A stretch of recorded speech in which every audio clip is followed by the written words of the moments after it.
15 రోజుల్లో 15,000 కానిస్టేబుల్ ఉద్యోగాలు. రోజుల్లో 15,000 కానిస్టేబుల్ పోస్టులు భర్తీ చేసే బాధ్యత.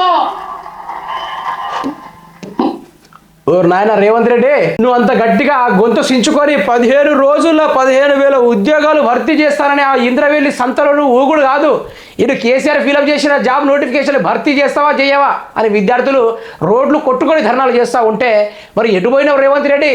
ఇవాళ చూస్తేనేమో డైరెక్ట్ ఆడ వెలిసావు ఇంద్రవెల్లిలా.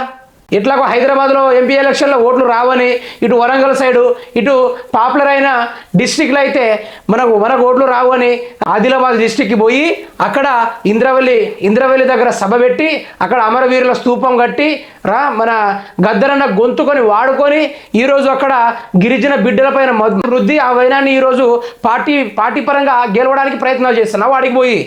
15 రోజుల్లో 15,000 కానిస్టేబుల్ పోస్టులు భర్తీ చేసే బాధ్యత మా మంత్రివర్గం తీసుకుంటుంది, మాది బాధ్యత అని చెప్పి అదే మీ మంత్రివర్గము విక్రమార్కు, సీతక్క గారు, పొంగిలేటి వెంకటరెడ్డి, కోమటిరెడ్డి, ఉత్తమ్ కుమార్ రెడ్డి వీళ్ళందరూ కలిసి మేము ఎక్కడ జాబులు ఇస్తామని చెప్పలేదే, మేము ఎక్కడ ప్రజలకు నోటిఫికేషన్ ఇస్తామని చెప్పలేదే అని సాకులు ముచ్చట్లు మాట్లాడారు ఇంతకుముందు ప్రెస్ మీట్లో కానీ అదేవిధంగా మాట్లాడారు.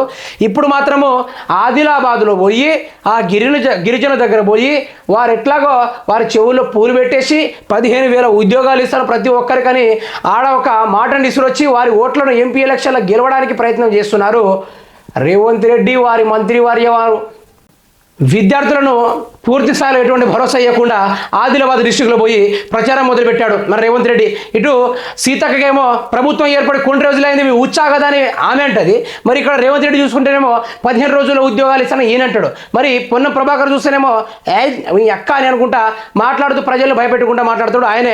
ఆయన మంత్రివర్యులు మన గురించి మాట్లాడతారు. మరి ఉత్తమ్ కుమార్ రెడ్డి అయితే ఇక ఆయన కాళేశ్వరం ప్రాజెక్టునే పూర్తి స్థాయిలో కూల్చారనే దాని మీద ధీమంగా కూర్చున్నాడు. ఇక ఉద్యోగాల గురించి అలా మాట్లాడుకుంటా వెంకటరెడ్డి, కోమటిరెడ్డి చూసుకున్న రైతుల్ని చెప్పుతో కొడతా అంటారు. వీళ్ళు ఉద్యోగాలు మేము ఇవ్వలేము, ప్రైవేట్ ఉద్యోగాలు ఇస్తామని జాబ్ మేళ పెడతామని చెప్తాడు కోమటిరెడ్డి, వెంకటరెడ్డి. మరి అదే ముచ్చట్లు చెప్పిన ఆ నాయకులే ఇప్పుడు సీఎం రేవంత్ రెడ్డి వచ్చి మీకు 15,000 ఉద్యోగాలు ఇస్తా అంటే నమ్మడానికి ఈడ శాతకానుడు ఎవరు లేడు, నమ్మడానికి చెవులో పూలు పెట్టడానికి ప్రజలు ఎవరు రెడీగా లేరు.